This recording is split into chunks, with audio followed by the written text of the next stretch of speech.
شرف پابوسی تو تا نصیب این گدا شد.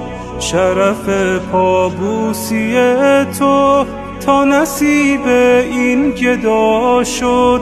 دستم آبرو گرفت و دلم از قفس رها شد. همه بینوایان به پناه تو آیم، به امید عطایی سر راه تو آیم.